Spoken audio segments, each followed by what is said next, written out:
गच्छ शासन उन्नति दर्शन शासन सम्राट युगति प्रभाव गच्छ दिवाकर गुरु गच्छ राया साहित्य सजग गुण सागर सुरी नमि शिष्य वंदे गुरु गुण गाया साहित्य सजग गुण सागर सुरी नमि सकल संगी गुरु गुण गाया दीक्षा प्रतिष्ठा जन्मला करारी पूर्ण विहारी गए पाया तपस्वी तेजस्वी गुणोदय सागर सूरी नमि शिष्य वंदे गुरु गुण गाया तपस्वी तेजस्वी गुणोदय सागर सूरी नमि सकल संगी गुरु गुण गाया कली काल महाकाल पतरु गुणोदय कवीन्द्र वीरभद्र महोदयसूरी बंधु मे कर जोड़ी धर्म धुरंधर सुरीश्वरो ने बंधु मे कर जोड़ी स्वामी नमस्ते स्वामी नमस्ते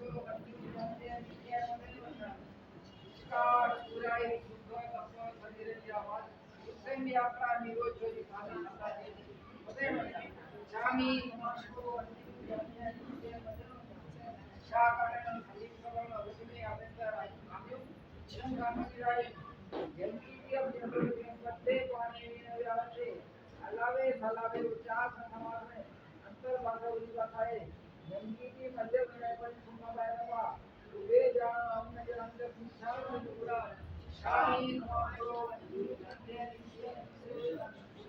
राजदासन भारत दिवाकर छात्रवती परम पूज्य आचार्य भगवान श्री गुणसागर सूर्य महाराजा साहेब की जय चक्रवर्ती जिन शासन शिरोमणि वड्रा कोहिनूर असुर छात्रवती परम पूज्य आचार्य भगवान श्री गुणोदय सागर सूर्य महाराजा साहेब की जय कला प्रभु सागर सूर्य महाराजा साहेब की जय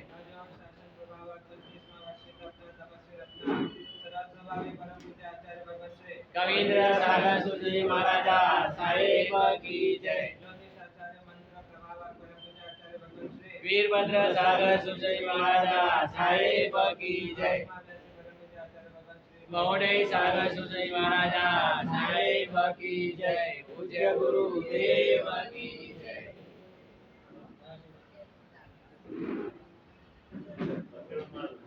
स्वामी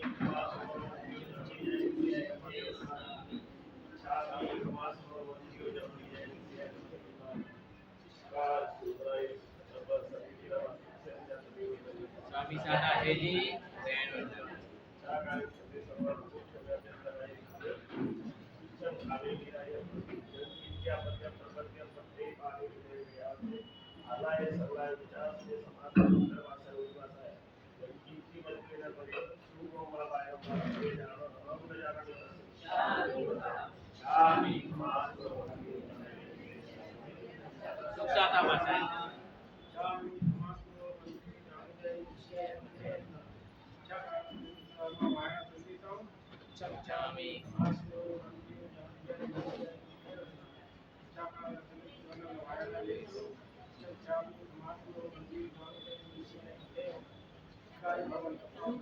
प्रसाद कराओ सो जी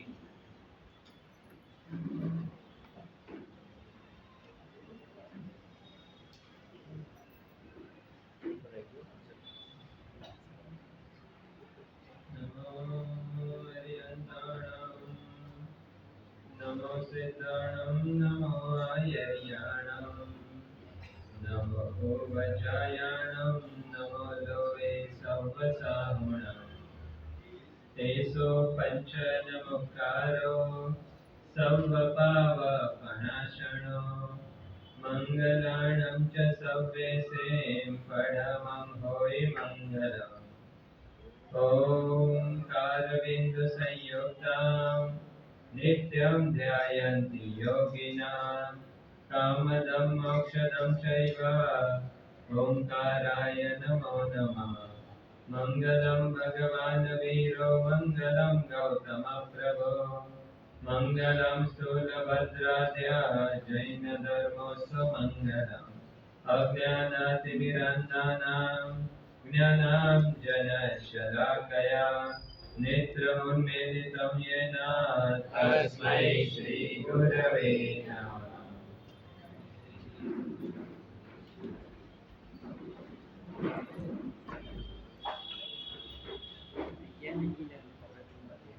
समसंवेगाधिकगुणाक्षय उपशमजे आवेरे दर्शन ते निज आत्मा सुहोय नाम धरावे रे. अनंतकारी शरण तारणहार भक्त हृदय सम्राट जगत वालेश्वर एवं परमात्मा नमस्कार करिए જેમને આ ધર્મતીર્થની સ્થાપના કરી. એક હોસ્પિટલની અંદર એક બોર્ડ લગાડેલો હતો, your confidence helps me heal you faster. એક હોસ્પિટલની દરવાજા ઉપર લાગેલો આ બોર્ડ જેના વાક્યો એ હતા, your confidence helps me heal you faster. એનો અર્થ એ થાય છે, એ બોર્ડ એમ કહે છે કે કોઈ પણ રોગી વ્યક્તિ જેને બીમારી ઘર કરી ગઈ છે, જેના શરીરની અંદર રોગો ખૂબ પ્રવેશ કરી ચૂક્યા છે અને એને જો રોગથી મુક્ત થવું હોય તો પહેલી શરત, જે વ્યક્તિ રોગી છે એને નિરોગી બનવું છે, આરોગ્યની પ્રાપ્તિ કરવી છે, એ આરોગ્યની પ્રાપ્તિ કરવા માટેની પહેલી શરત એ મૂકેલી છે, ડોક્ટર ગમે એટલો હોશિયાર હોય, ડોક્ટર ગમે એટલો અનુભવી હોય, ડોક્ટર ગમે એટલો યશસ્વી હોય, એ ડોક્ટર પાસે ગમે એટલા લેટેસ્ટ હાઈ ટેકનોલોજીથી યુક્ત એની પાસે મશીનરી હોય, ઇક્વિપમેન્ટ્સ હોય, દવાઓ પણ રામબાણ ઉપાય જેવી દવાઓ હોય, પણ એ બધું જ હોવા છતાં પણ જો દર્દીને ડોક્ટર પ્રત્યે જો શ્રદ્ધા ન હોય તો ગમે એટલો ડોક્ટર પણ એ રોગીને જલ્દી નિરોગી નહીં બનાવી શકે. ડોક્ટર પહેલી શરત મૂકે છે, જો તું મારી પાસે આવ્યો છે અને રોગમાંથી મુક્ત થવાની તારી ઈચ્છા છે તો પહેલી કન્ડિશન, પહેલી શરત છે કે તને મારા ઉપર શ્રદ્ધા રાખવી પડશે. ડોક્ટર પણ તો જ વ્યક્તિને નિરોગી બનાવી શકે જો દર્દીને ડોક્ટર પ્રત્યે શ્રદ્ધા હોય તો. અને એનાથી વિપરીત કોઈ દર્દીને ડોક્ટર ઉપર દ્રઢ શ્રદ્ધા છે પણ એ ડોક્ટર સામાન્ય કક્ષાનો છે, સામાન્ય દવાઓ આપે છે, પણ દર્દીને ડોક્ટર પ્રત્યે શ્રદ્ધા છે તો સામાન્ય ડોક્ટર પણ સામાન્ય દવાથી એ રોગી આત્માને નિરોગી બનાવી શકે છે. જેને રોગ મુક્ત બનવું છે એના માટેની પહેલી શરત છે કે એને ડોક્ટર ઉપર શ્રદ્ધા રાખવી પડશે. હવે જે આત્મા રોગી છે એ રોગી આત્માને નિરોગી બનવું છે અને ચિકિત્સાલય યાત્રાની અંદર એને આગળ વધવું છે અને રોગમાંથી નિરોગી બનવા માટેની બીજી શરત ત્યાં મૂકી છે.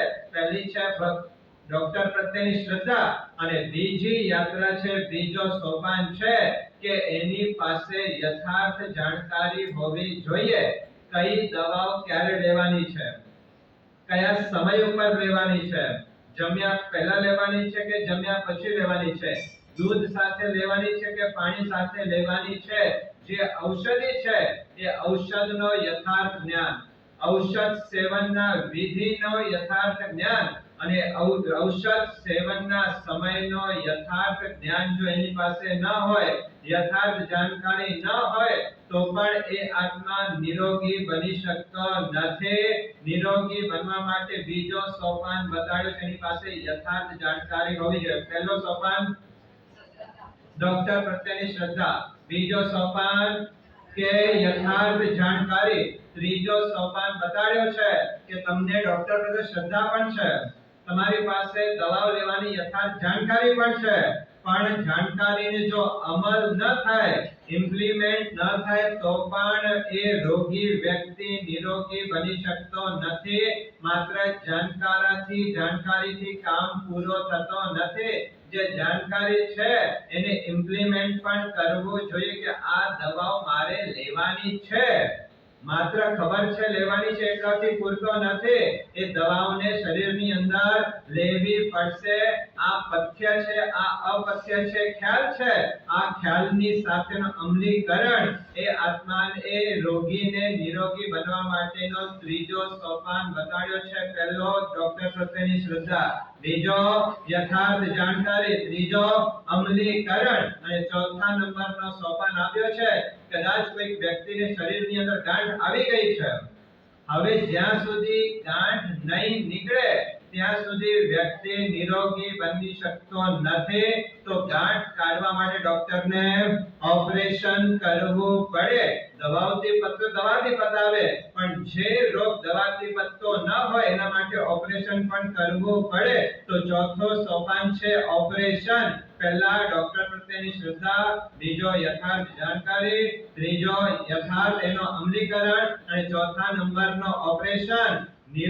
રોગી વ્યક્તિને નિરોગી બનવા માટે જેમ આ 4 સ્ટેપ્સ બતાડ્યા છે તેમ આત્માની નિરોગીતા પ્રાપ્ત કરવા માટે, આત્માની આરોગ્યતા પ્રાપ્ત કરવા માટે અને આત્માની વિશુદ્ધિ પ્રાપ્ત કરવા માટે જ્ઞાની પુરુષોએ પણ આ 4 સ્ટેપ્સ બતાડ્યા છે.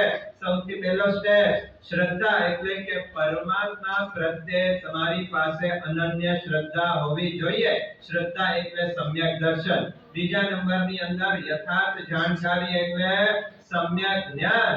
ત્રીજા નંબરનો સોપાન હતો કે અમલીકરણ એટલે કે સમ્યક ચારિત્ર અને ઓપરેશન એટલે કે સમ્યક તપ. આ 4 સ્ટેપ ઉપર જો આત્મા આવી જાય તો ચોક્કસ આત્મા પોતાની વિશુદ્ધિ પ્રાપ્ત કર્યા વિના રહેતો નથી. શ્રીપાદ અને મૈનાના જીવન ચરિત્રોની અંદર આચાર્ય ભગવંતોએ શાસ્ત્રકાર મહર્ષિએ લખ્યો છે કે શ્રીપાદ રાજાએ જીવનની અંદર જે પણ સમૃદ્ધિઓ, જે શાંતિ અને જે સમાધિની અનુભૂતિ શ્રીપાદ મહારાજાએ કરી છે એ માત્ર ને માત્ર સિદ્ધ ચક્રના આરાધનાના પ્રભાવ થકી પ્રાપ્ત કરી છે.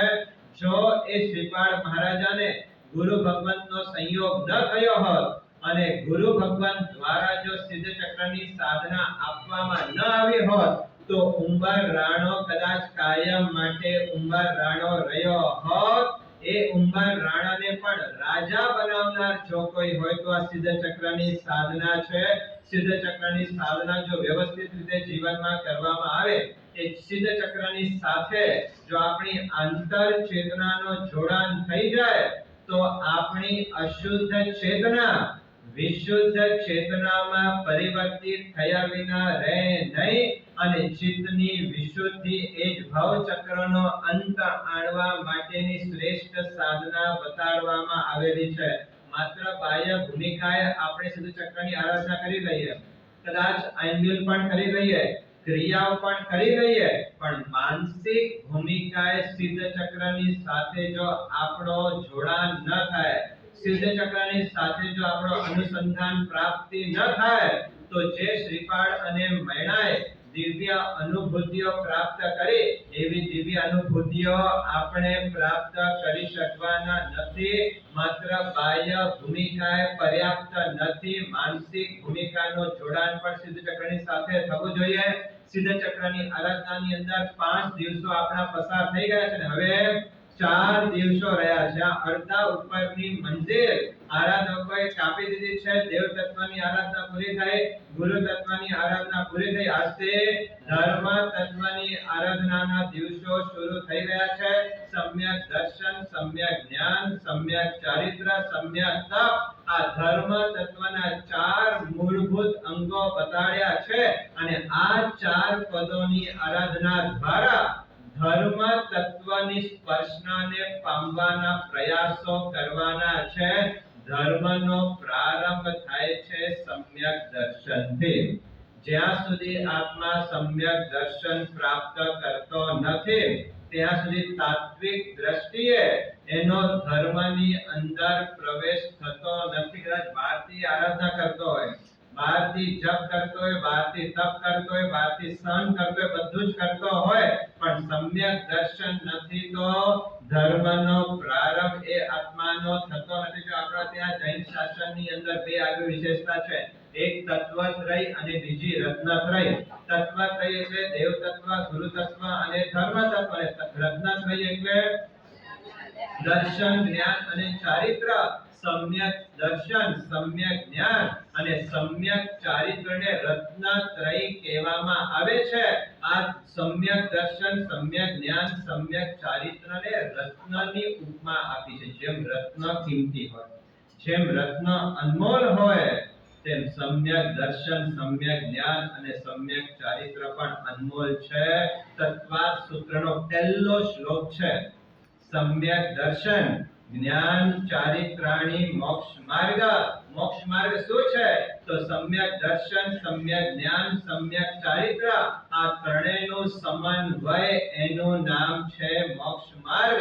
મોક્ષ માર્ગ બીજું કાંઈ નથી. આ ત્રણેય તત્વોની ઉત્કૃષ્ટ આરાધના એ મોક્ષ માર્ગ બતાવ્યો છે. અને ત્રણ રત્નોની અંદર સૌથી પહેલા રત્ન કયો મૂક્યો છે? સમ્યક દર્શનનો મૂક્યો છે. જ્યાં સુધી આત્મા સમ્યક દર્શન પ્રાપ્ત કરતો નથી, ત્યાં સુધી આધ્યાત્મિક વિકાસ એની શરૂઆત થઈ શકતી નથી. યોગ સામ્રાજ્યનો પ્રવેશ દ્વાર એટલે સમ્યક દર્શન છે. નિર્વાણ યાત્રાનો પ્રસ્થાન બિંદુ એટલે સમ્યક દર્શન છે. તમામે તમામ આરાધનાઓનો ચૈતન્ય દીક્ષા આપનારો કોઈ વીજ પ્રવાહ હોય તો એ સમ્યક દર્શન છે. અને આપણા આત્માનો પણ મોક્ષને ફિક્સ કરી આપનાર કોઈ તત્વ હોય તો તે સમ્યક દર્શન બતાડ્યો છે. આ દુનિયામાં એક જ એવો તત્વ છે કે જે તમને ગેરંટી આપે છે કે તમારો મોક્ષ થશે. કદાચ કોઈક વ્યક્તિ માસક શ્રમણના પારણે માસક શ્રમણ કરતો હોય, એનો મોક્ષ થશે કે નહીં એની કોઈ ગેરંટી નહીં. કોઈક આત્મા સારામાં સારા, સુંદરમાં સુંદર ચારિત્રનું પાલન કરતો હોય, પણ એનો આશય મોક્ષનો ન હોય, તો એની મોક્ષ થશે એની કોઈ ગેરંટી નહીં. કોઈક વ્યક્તિ સ્વદ્રવ્યથી જિનાલય નિર્માણ કરાવે, એનો મોક્ષ થશે કે નહીં એની કોઈ ગેરંટી નહીં. પણ એક વખત આત્મા સમ્યક દર્શન પ્રાપ્ત કરે છે, એ આત્મા આજે નહીં તો કાલે મોક્ષમાં જશે જશે ને જશે. આ મોક્ષનો રિઝર્વેશન કરાવી આપનાર જે સમ્યક દર્શન છે, એ સમ્યક દર્શન પદની આજે આરાધના કરવાની છે. જો સાધના ગમે એટલી હોય, સહન કરવાનું ગમે એટલું હોય, પણ સમ્યક દર્શન નથી તો એનો મોક્ષ નથી. અગ્નિશર્મા તાપસનું નામ આપણે સાંભળ્યો છે. માસક શ્રમણના પારણે માસક શ્રમણ કરનારા મહાન વ્યક્તિ જબરજસ્ત સાધક હતા. જબરજસ્ત સાધનાઓ જીવનની અંદર કરેલી હતી. ગુણસેન રાજા એ અગ્નિશર્મા તાપસને કહે છે કે હવે માસક શ્રમણનો પારણો આવે તો લાભ મને આપજો, અને વિનંતી કરીને ચાલ્યા જાય. પણ એમના જીવનમાં એવા કોઈ સંયોગો નિર્માણ પામતા કે જે દિવસે અગ્નિશર્મા તાપસનો પારણો આવે એ દિવસે એવા કોઈ સંયોગો નિર્માણ થઈ જાય કે જેના કારણે ગુણસેન રાજા એમનું પારણું કરાવી શકતા નથી. સહન પણ જબરજસ્ત કર્યો હતો, સાધના પણ જબરજસ્ત કરેલી હતી, પણ આવી સાધના પણ અગ્નિશર્મા તાપસ માટે તારક ન બની. એમનો અનંત સંસાર વધી ગયો હતો. કેમ? તો સાધના હતી પણ સમ્યક દર્શન નહોતો. માટે કોઈ પણ આત્મા આ નવ પદની અંદર સમ્યક દર્શન વિના કોઈ પણ આત્મા તીર્થંકર બની શકતો નથી. જેને પણ અરિહંત બનવું છે, જેને પણ તીર્થંકર પદ ઉપર પહોંચવું છે, સમ્યક દર્શન વિના એ આત્મા તીર્થંકર બની શકતો નથી. અરિહંતના ભવોની ગણતરી ક્યાંથી થાય? જો તમને ખબર છે સમ્યક દર્શનનો કેટલો ઊંચો મૂલ્યાંકન શાસ્ત્રકાર મહર્ષિએ ગણ્યો છે. જીવના ભવની ગણના ક્યાંથી થાય? કોઈ પણ જીવ છે એના ભવની ગણતરી ક્યાંથી થાય? જ્યારે આત્મા સમ્યક દર્શન પામ્યો હોય ત્યારે. સમ્યક દર્શન પૂર્વની અંદર કદાચ એક દ્રવ્યની અંદર કદાચ ગયો હોય, કદાચ દુનિયાનો મહાન સમ્રાટ થઈ ગયો હોય, કદાચ શ્રીમંતમાં શ્રીમંત વ્યક્તિ હોય, પ્રકાંડ પંડિત હોય, પ્રકાંડ બુદ્ધિશાળી હોય, એવા ભવોની નોંધ સુદ્ધા પણ જ્ઞાની ભગવંતે લીધી નથી, જે ગ્રૈવયજ્ઞની અંદર ગયો છે.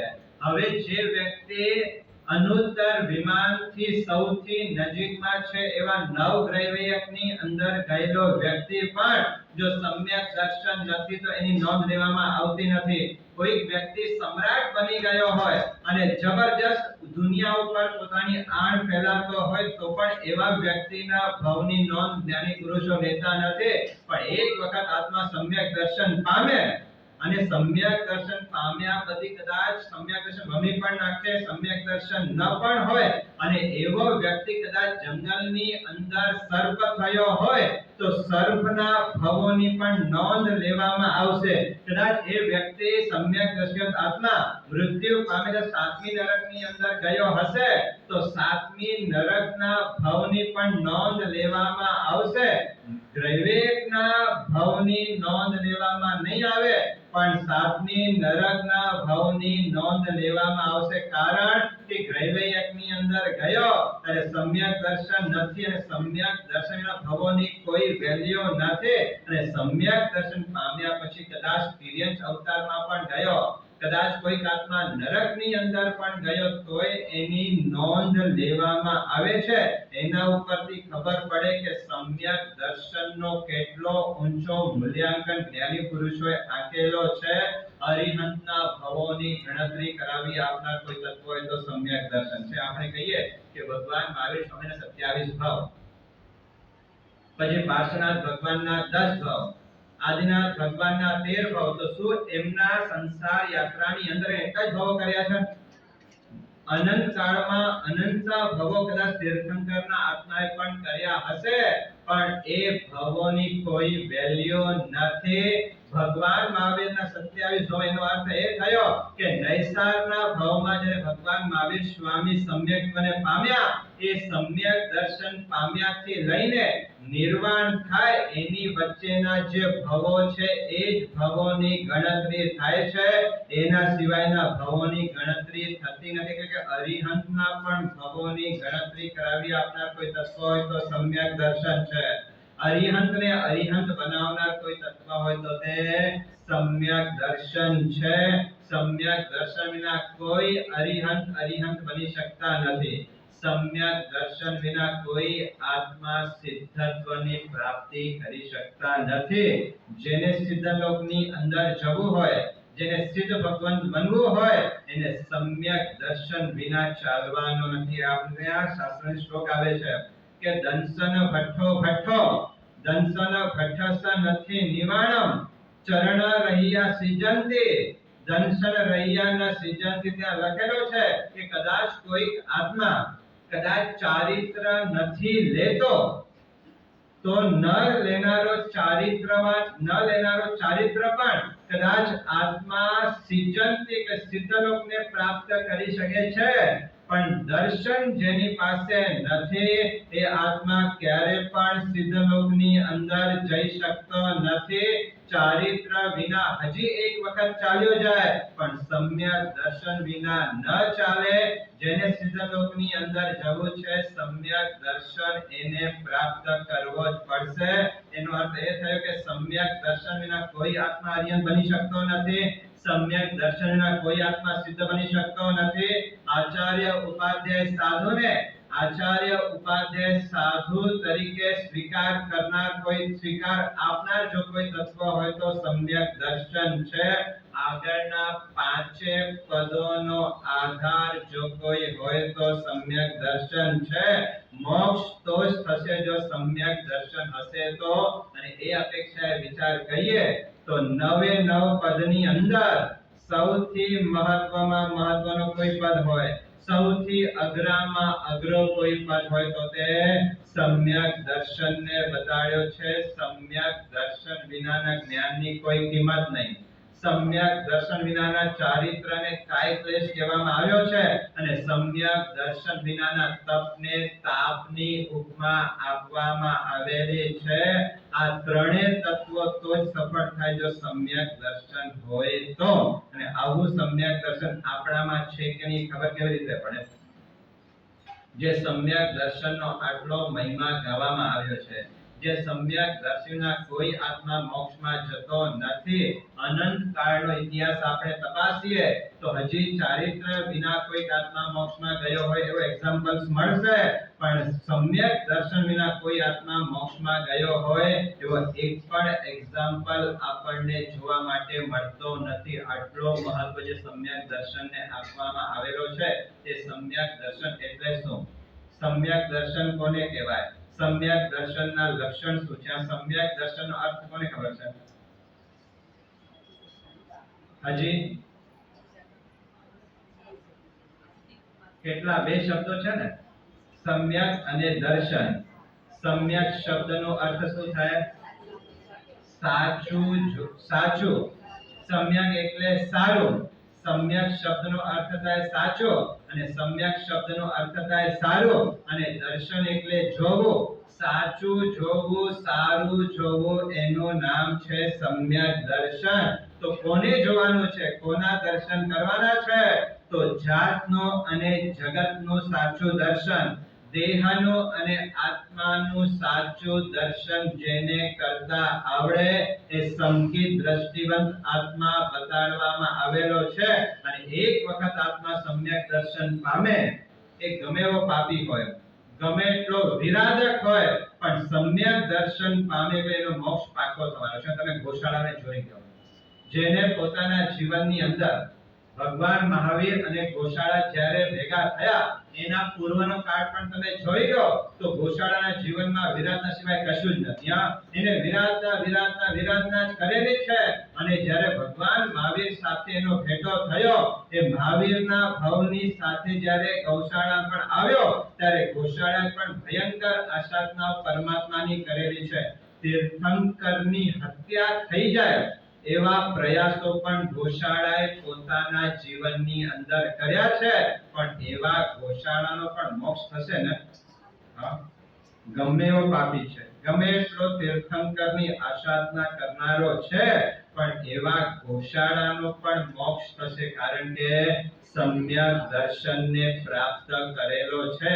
આજે સમ્યક દર્શન પદની આરાધના કરવા માટે જ્યારે આપણે તૈયાર થયા છીએ, ત્યારે સમ્યક દ્રષ્ટિવંત આત્માઓને આજે ભાવપૂર્વકના નમસ્કાર કરવાના છે કે એ સંકેતી આત્માઓ, આપના જીવનની અંદર જે જળહળતો સમ્યક દર્શનનો ગુણ આપે પ્રગટ કર્યો છે, અમારા જીવનની અંદર મિથ્યાત્વ મોહનીયનો અંધકાર છવાયેલો છે, અમારો મિથ્યાત્વ મોહનીય કર્મ ક્ષય પામે અને અમારા આત્માની અંદર પણ સમ્યક દર્શનનો પ્રકાશ પ્રાપ્ત થાય એવા આશીર્વાદ આજે એ આત્માઓ પાસે માંગવાના છે. કેવા સંકેતી આત્માઓ થઈ ગયા છે?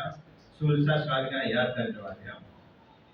આજે રેવતી શ્રાવિકાને યાદ કરજો, શ્રેણિક મહારાજાને આજે યાદ કરજો. કેવા કેવા આત્માએ પોતાના જીવનની અંદર પોતાની શ્રદ્ધાને કેવી જીવન રાખી. તમને ખબર છે ને કે સુલસાના ઘરની અંદર સુલસાની પરીક્ષા કરવા માટે આવેલા હતા, અને લક્ષપાક તેલ ખ્યાલ છે ને તમને? લક્ષપાક તેલની જરૂર પડી છે, અને એ વખતે પરીક્ષા કરવા માટે આવે છે કે ભાઈ આ સુલસાની શ્રદ્ધા કેવી છે, સાધુ ભગવંત ઉપર એમનો કેવો સદભાવ છે. અને લક્ષપાક તેલ વરવા માટે જાય છે, અને બોટલ લક્ષપાકની મૂલ્ય કેટલો છે? લાખ સોના મોર. એ જમાનાના લાખ સોના મોરનો લક્ષપાક તેલ જ્યાં ગુરુ ભગવંતને વરવા માટે જાય એટલે બોટલ તૂટી જાય. પહેલી વખત બોટલ તૂટી, બીજી વખત બોટલ તૂટી, ત્રીજી વખત બોટલ તૂટી. આ લક્ષપાક તેલ એટલો કિંમતી કિંમતવાન એવા બોટલ તૂટે છે, પણ સુલસા શ્રાવિકાના મનમાં એ ભાવ છે કે જે ગુરુ ભગવંતની મારે ભક્તિ કરવી છે એ ભક્તિ મારાથી થઈ શકતી નથી. બોટલ તૂટે છે એનો અફસોસ નથી, પણ ગુરુ ભગવંતની ભક્તિ થતી નથી એનો અફસોસ સુલસા શ્રાવિકાને રડાવી રહ્યો છે. આ જળ હરતો સમ્યક દર્શન ભગવાન મહાવીરે પણ, તમે જુઓ, આ ભગવાન મહાવીરના ચરિત્ર જોવા માટે જઈએ ને તો ભગવાન મહાવીરે જો કોઈને ધર્મલાભ અપાવ્યો હોય તો એકમાત્ર સૌભાગ્યવાન આત્મા એટલે સુલસા શ્રાવિકા છે.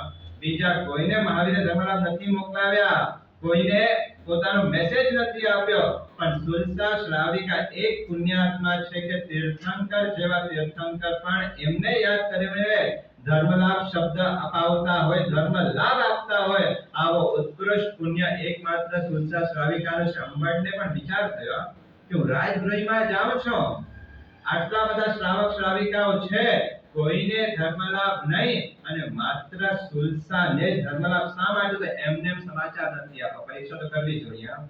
ભગવાને ધર્મલાભ અપાવ્યા છે તોય પરીક્ષા કરવાનું મન અંબરને થાય છે, અને પરીક્ષા કરે છે. ગામની અંદર બ્રહ્માના વિષ્ણુના કઈ એમને પોતાના લબ્ધિઓ દ્વારા અલગ અલગ રૂપ લીધા છે, પણ ક્યાંય સુલસા જતા નથી. બ્રહ્મા આવ્યા તોય ન ગયા, વિષ્ણુ આવ્યા તોય ન ગયા, અને હદ તો ક્યાં થઈ કે તીર્થંકર જેવા તીર્થંકર આવ્યા તો પણ સુલસા જતી નથી.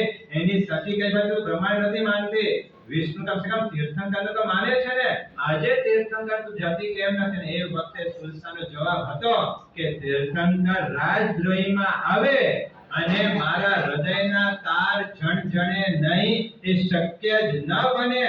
તીર્થંકર આવે તો મારો હૃદય પુલકિત થઈ જાય. મને ખબર પડી છે કે તીર્થંકર આ શ્રદ્ધા દેવ આ પરીક્ષાઓ જ્યારે કરવામાં આવી, એ પરીક્ષાની અંદર પણ ઉત્તીર્ણ થનારા એ સુલસા શ્રાવિકાને આજે ભાવપૂર્વક નમસ્કાર કરજો કે કેવી શ્રદ્ધા. એક સાથે 32 દીકરાઓ જેના ચાલ્યા ગયા છે, એક સાથે 32 દીકરાઓની કરુણ મૃત્યુ થયેલી છે. એ આઘાતને પણ જીરવાની તાકાત સમ્યક દર્શન હતી માટે ટકી ગયા. બાકી એક સાથે 32 પુત્રો ચાલ્યા છે, કઈ માતા એને સહન કરી શકે? આજે ઓમ રીમ નમો દંતણસ્થ બોલો ત્યારે સુલસા શ્રાવિકાને યાદ કરજો કે આપના જેવી શ્રદ્ધા, આપના જેવો બહુમાન અને આપના જેવો વિશ્વાસ અમારા જીવનની અંદર પણ પ્રગટ થાય. તો વિચાર કરી શકત કે આટલી પરમાત્માની ભક્ત અને મારા પરમાત્માએ મારા દીકરાઓને બચાવ્યા નહીં, કોઈ વિચારણા નહીં, મારા કર્મની અંદર આ લખેલું છે થઈ ગયો, એમાં કોઈનો અપરાધ નથી. આવી શુદ્ધ અને શુભ અધ્યવસાયોને ટકાવનારા એવા સુલસા શ્રાવિકાને યાદ કરજો. આજે શ્રેણીક મહારાજાને યાદ કરજો કે જે વ્યક્તિ પોતાના જીવનની અંદર રોજ 108 સોનાના જવલા સાથે જેની પૂજા કરતા હતા. આપણી પૂજા એવી છે, એવી સમૃદ્ધિ પણ કદાચ નહીં હોય, અને એવી પરમાત્મા પ્રત્યેની ભક્તિ પણ કદાચ આપણા જીવનની અંદર નહીં હોય, પણ એ શ્રેણીક મહારાજા રોજ 108 જવલા સાથે પરમાત્માની પૂજા કરે, અને એને વિચાર આવે કે હું રોજ ભગવાનની આવી સુવર્ણથી પૂજા કરવા છતાં પણ મારો સગો દીકરો મને જેલના સળિયાની પાછળ મૂકી દે, તો પછી મારી ભક્તિનો પ્રભાવ શું છે? કોઈ નબળો વિચાર શ્રેણીક મહારાજા કરતા. તમે વિચારજો કે જે વ્યક્તિ આવી ઉત્કૃષ્ટ ભક્તિ કરી છે, એના જીવનમાં કેવા ઉપસર્ગ આવે. સગો દીકરો જેલમાં પૂરી દે, સગો દીકરો રોજના 100 હંટરો એને ફટકારે, અને બીજા દિવસ વળી પાછો એ શ્રેણીક વેદનાની અંદર કણસતો હોય, એને ઢસરીને જેલના મુખ્ય કમ્પાઉન્ડની અંદર લઈ આવે, અને ગઈકાલના જે 16 ઉપડ્યા છે હજી એ શમ્યા નથી, ગઈકાલના જે ઘા લાગ્યા છે હજી રૂજ્યા નથી, અને બીજા દિવસે વળી પાછો એ ચંડાલો એ ચાબુક લઈને હાથમાં, એ ચાબુકને મીઠાના પાણીની અંદર ઝબોળે, અને વળી પાછા 100 ફટકા લગાડે, ચીસ નીકળી જાય છે, ઘા ઉપર મીઠું લાગે, એ ઘા કેવો પીડાકારક બની જાય. અને આવી વેદનાઓ મહિનાઓ સુધી શ્રેણીક મહારાજાએ સહન કરી છે, પણ આવી વેદનાઓની વચ્ચે પણ ક્યાંય નબળો વિચાર નથી કર્યો કે પરમાત્માની મેં આટલી ભક્તિ કરીને મારા જીવનમાં આટલા દુઃખો આવ્યા છે. કોઈ વિચાર નહીં, બસ મારા કર્મોના ઉદય આજે આવ્યા છે, મારે ભોગવી લેવાના છે, આ કર્મો મેં જ ઊભા કર્યા છે, અને એ જ કર્મો આજે ઉદયમાં આવ્યા છે. એમાં કોઈનો ગુનો નથી, કોઈનો અપરાધ નથી. આ માનસિકતા ટકાવી કેટલી મુશ્કેલ છે. કોઈક આપણો નાનકડો પણ અહિત કરે છે તો આપણે સહન કરી શકતા નથી. સગો દીકરો આવા હદના અત્યાચાર અને જુલમ ગુજારે છતાં પણ સમાધિ ભાવને ટકાવે. આ સમ્યક દર્શનનો જળહળતો પ્રભાવ છે. સમ્યક દર્શનનો પ્લસ પોઈન્ટ શું? ગમે એવા નબળો સમય તમારા જીવનની અંદર આવશે, પણ અશુભ કર્મના ઉદયમાં સમ્યક દર્શન તમને નવા અશુભ કર્મ બાંધવા નહીં દે. જે કર્મો આવશે એને ક્ષમતાપૂર્વક સહન કરવાની તાકાત સમ્યક દર્શન આપશે. આજે સમ્યક દર્શન પદની આરાધના કરવા દ્વારા આપણા શ્રદ્ધાને જીવંત અને અચલ બનાવવાની છે. જ્યાં સુધી શ્રદ્ધા અચલ બનશે નહીં, જ્યાં સુધી શ્રદ્ધા મજબૂત બનશે નહીં, ત્યાં સુધી આત્મા સમ્યક દર્શન નહીં પામે, અને જ્યાં સુધી સમ્યક દર્શન નથી ત્યાં સુધી મોક્ષ પણ નથી.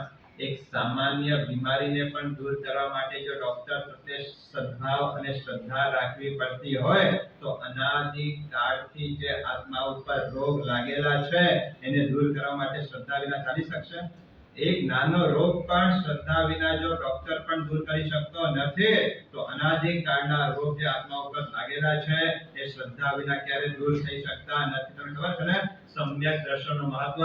એક બાજુ તાંબલી તાપસનો 60,000 વર્ષનો તપ. કેટલા હજાર વર્ષ? છઠના પારણે છઠ. તમે વિચારજો સમ્યક દર્શનનું મહત્વ કેટલો છે, અને સમ્યક દર્શન નથી તો તપ શું પ્રભાવ આપે છે? 60,000 વર્ષ સુધી છઠના પારણે છઠ કરનારા તાંબલી તાપસ, અને જ્યારે પણ પારણું આવે ત્યારે ચોખા લઈ આવે અને એ પણ 21 વખત એને ધોઈને વાપરનારો તાંબલી તાપસ. ને વિચારજો છતાં પણ ત્યાં લખ્યું છે કે 60,000 વર્ષ છઠના પારણે છઠ કરનારા તાંબલી તાપસ કરતા એક સમ્યક દ્રષ્ટિવંત આત્માની નૌકાથી ચડી જાય. શું લખ્યું છે? એક બાજુ 60,000 વર્ષનો તપ અને બીજી બાજુ માત્ર એક નૌકાથી. કોનું મહત્વ વધારે? તો એક નૌકાથી. જો આ હોલની અંદર કદાચ 50 ટ્યુબલાઇટો છે અને ખૂણાની અંદર એક ઝીરો બલ્બ છે, બેમાંથી પ્રભાવ કે બેમાંથી પ્રકાશ કોનો વધારે? હા, બરાબર છે. આપણે એમ લાગે કે લાઈટનો પ્રકાશ વધારે હોઈ શકે. 50 લાઈટો એક હોલની અંદર છે, એની સામે ખૂણા માત્ર એક બલ્બ છે, તો પ્રકાશ ચોક્કસ લાઈટનો વધારે હોય. પણ જે સીલિંગ ઉપર ટ્યુબલાઇટો લાગેલી છે એની અંદર જો વાયરનો કનેક્શન ન હોય તો હવે પ્રકાશ કોનો વધારે થશે? ભલે હોલની અંદર 50 લાઈટો લાગેલી હોય પણ કનેક્શન નથી વાયરનો, વીજ જો પ્રવાહ વિદ્યુત પ્રવાહ થતો નથી તો લાઈટો પણ જેમ પ્રકાશ આપી શકતી નથી, તેમ તાંબલી તાપસનો 60,000 વર્ષનો તપ હતો. કદ બહુ મોટો હતો પણ સમ્યક દર્શનનો વિદ્યુત પ્રવાહ નહોતો, માટે એના કરતા ચડિયા તો એક નૌકાથી વધારે છે. ખૂણાની અંદર રહેલો ઝીરો બલ્બ પણ પ્રકાશ આપે છે, પણ ટ્યુબલાઇટની અંદર જો કનેક્શન નથી તો પ્રકાશ આપી શકતો નથી. સમ્યક દર્શન એ આધ્યાત્મિક ઉર્જાનો એવો વિદ્યુત પ્રવાહ છે કે જેની અંદર એ આવી જાય એનું સામર્થ્ય અનંત ગણું વધારી દેતો હોય છે. એવા સમ્યક દર્શનની આજે આરાધના કરવાની છે. સમ્યક દર્શન કોને કહેવાય? તો સૌથી પહેલી વ્યાખ્યા આપી કે આત્માનો સાક્ષાત્કાર જે કરે એ સમ્યક દર્શન છે. દેહથી ભિન્ન જે આત્મા તત્વ છે એ આત્મા તત્વની અનુભૂતિ, આત્મા તત્વનો સાક્ષાત્કાર, સ્વની અનુભૂતિ એ સમ્યક દર્શન. પણ આવું સમ્યક દર્શન જલ્દી આવી શકતો નથી. તો બીજો કોઈ વ્યાખ્યા છે? તો બીજી વ્યાખ્યા આપી નવાનામ અપી તત્વાનાં જ્ઞાનમ આત્મ પ્રસિદ્ધએ, કે પરમાત્માએ જે નવ તત્વ બતાડ્યા છે, જે રીતે નવ તત્વને કીધા છે એ રીતે નવ તત્વને હૃદયથી સ્વીકારવા એનું નામ છે સમ્યક દર્શન. પૂર્વદર મહર્ષિ ઉમાસ્વાતિ મહારાજે સમ્યક દર્શનની વ્યાખ્યા આપી છે તત્વાર્થ શ્રદ્ધાનામ ઇતિ સમ્યક દર્શનમ. પરમાત્માએ જે તત્વો જે રીતે કીધા છે એ તત્વોને એ રીતે સ્વીકારવા એનું નામ છે સમ્યક. પહેલી વ્યાખ્યા આત્માનો સાક્ષાત્કાર કરવું તે સમ્યક દર્શન. બીજા નંબરની વ્યાખ્યા આપી છે નવાનામ અપી તત્વાનામ જ્ઞાનમ આત્મ પ્રસિદ્ધએ, તત્વાર્થ શ્રદ્ધાનામ નવ તત્વ ઉપરની શ્રદ્ધા. આત્મા પરમાત્માએ કીધું છે કે જીવ તત્વ એટલે આત્મા તત્વ છે તો છે, આપણને દેખાય કે ન દેખાય, પણ પરમાત્માએ કીધું છે માટે છે. મોક્ષ આપણને દેખાતો નથી, એનો અનુભવ પણ આપણે કર્યો નથી, પણ પરમાત્માએ કીધું છે કે મોક્ષ છે તો મોક્ષ છે. પુણ્ય અને પાપ આપણા આત્મા ઉપર અસર કરે છે તો કરે જ છે ને. આપણે જોઈ શકીએ છીએ કોઈક વ્યક્તિ ગમે એટલી મહેનત કરતો હોય છતાં પણ કુટુંબના બે છેડા ભેગા કરી શકતો નથી, અને એક વ્યક્તિ માત્ર 2 જ કલાક એસી ઓફિસમાં બેસે છે અને લાખોની કમાણી કરીને જાય છે. દેખાય છે કે પુણ્ય પાપ છે, દેખાતા નથી, પણ પરમાત્માએ કીધું છે કે પુણ્ય અને પાપ આપણા આત્મા ઉપર અસર કરે છે તો કરે છે. આવા નવે નવ તત્વ ઉપર શ્રદ્ધા કરવી એનું નામ છે સમ્યક દર્શન. આવા નવ તત્વને પણ જાણવાની ફુરસત કોની પાસે છે? આપણને તો નવ તત્વને જાણવાની, એ તત્વને પામવાની ફુરસત નથી, તો આપણે સમકીતી નથી. તો ત્રીજી વ્યાખ્યા આપી છે. સૌથી પહેલી વ્યાખ્યા આત્માનો સાક્ષાત્કાર, બીજા નંબરમાં નવ તત્વની શ્રદ્ધા, અને એનાથી નીચેનો સમ્યક દર્શન બતાડ્યો છે કે દેવ ગુરુ ધર્મ ઉપર અતૂટ શ્રદ્ધા રાખવી એ સૌથી નીચેનો સમ્યક દર્શન બતાડ્યો છે. અરિહંતો મહાદેવો, તીર્થંકર એ જ મારા દેવ છે, આ માન્યતા. પંચ મહાવ્રતધારી સંયમી એ જ મારા ગુરુ છે, અને પરમાત્માએ પ્રરૂપેલો ધર્મ એ જ મારા આત્માનો કલ્યાણને કરનારા છે. આ દેવ ગુરુ ધર્મ ઉપર અતૂટ શ્રદ્ધા રાખવી એ સમ્યક દર્શન છે.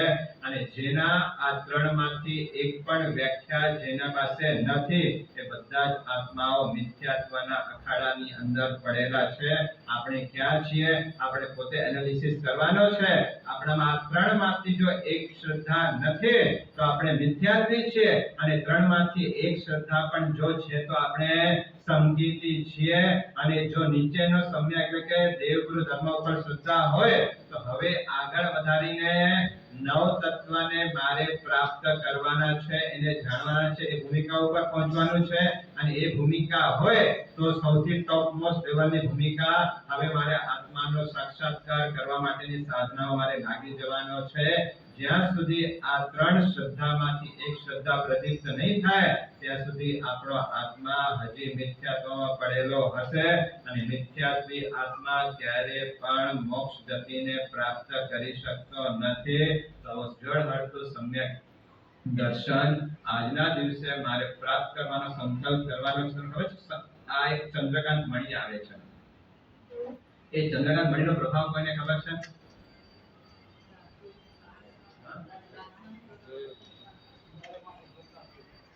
ચંદ્રકાંત મણિ, ચંદ્રમણિનો પ્રભાવ એવો છે કે એ મણિ જો હાથમાં હોય અને કદાચ કોઈ વ્યક્તિ એ વ્યક્તિને આગની અંદર ફેંકી પણ દે, પણ ચંદ્રકાંત મણિ હાથમાં હોય તો એને આગ બાળી શકતી નથી.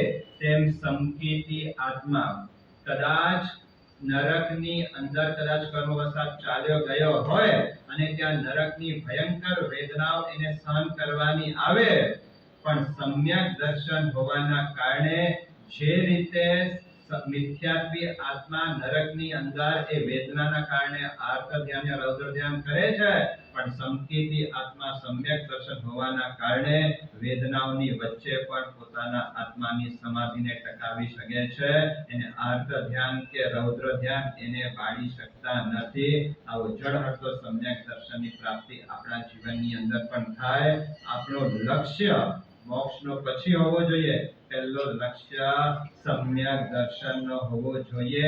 આવું સમ્યક દર્શન મારા જીવનની અંદર પ્રાપ્ત થાય એના માટેના જે ઉપાયો છે, સમય આપણો થઈ જઈ રહ્યો છે. હજી પણ આવતીકાલે જો સમય મળશે તો સમ્યક દર્શનને પ્રાપ્ત કરવાના પ્રબળ નિમિત્તો કયા છે એના ઉપર પણ આપણે ચર્ચા કરશું. પણ મારે મારા જીવન જો સૂત્રની અંદર લખ્યું છે કે જે સમકીતી આત્મા હોય કદાચ સંસારમાં પણ રહેતો હોય, સંસારની પ્રવૃત્તિ પણ કરતો હોય તો પણ એને અલ્પમાં અલ્પ કર્મ બંધ થાય છે. જો પ્રવૃત્તિ સરખી હોય, એક સંસારી આત્મા છે અને બીજો સમકીતી આત્મા છે, પ્રવૃત્તિ બંનેની સરખી હોય છતાં પણ સંસારી આત્મા ભયંકર કર્મબંધ કરે અને સંકેતી આત્મા અલ્પમાં અલ્પ કર્મબંધ કરે. એને સંસાર છોડવો છે પણ સમ્યક દર્શન સમ્યક દર્શન આવે એના પહેલા એવી કોઈ જવાબદારીની અંદર એક ઊંચાઈ ગયો છે કે હવે એમાંથી બહાર નીકળી શકતો નથી. કદાચ સંસારની પ્રવૃત્તિ કરતો દેખાય છતાં પણ સંકેતી આત્માને અલ્પમાં અલ્પ કર્મબંધ કીધો છે. જો એક ગાવ માતા હોય ને, એ બંને બાળકોને સાચવતી હોય. એક તો પોતાનો બાળક હોય અને બીજો કોઈક રાજાનો બાળક હોય. બંને બાળકોને નવડાવે, બંને બાળકોને રમાડે, બંને બાળકોનો ઉછેર કરે, બંને સાથે પ્રવૃત્તિ એક હોય, પણ વલણમાં ફરક હોય કે ન હોય? શું ફરક હોય? પોતાનો બાળક એને પોતાનો લાગે અને રાજાનો બાળક એને પર લાગે. પ્રવૃત્તિ ભલે સરખી હોય પણ વૃત્તિમાં ફરક હોય. તેમ એક બાજુ સંસારી આત્માને સમ્યક દર્શન પ્રાપ્ત થયો નથી અને બીજી બાજુ સમ્યક દર્શન પ્રાપ્ત થયો છે. પ્રવૃત્તિ બંનેની સરખી હોય, બંને પાપ કરતા હોય, છતાં પણ સંકેતી આત્માને ઓછામાં ઓછો કર્મબંધ છે. કારણ કે એ કદાચ પાપની પ્રવૃત્તિ કરતો પણ હોય તો પણ પાપ સાથે જોડાયેલો ન હોય. સમજે છે કે આ કરવા જેવું નથી, મારે કરવું પડે છે, મજબૂરી છે. આવો હૃદયનો ક્યારે પણ નિર્ધ્વંસ ભાવથી એ પાપ કરતા નથી. માટે સમ્યક દર્શન આત્માને ઓછામાં ઓછો કર્મબંધ છે. આપણે પણ સંસારમાં રહીએ છીએ અને ઓછો કર્મબંધ જો બાંધવું હોય તો સમ્યક દર્શનને પ્રાપ્ત કરવો પડશે.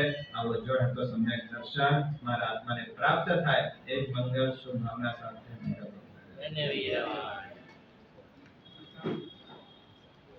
પચખાણ આઈબેલ 81-82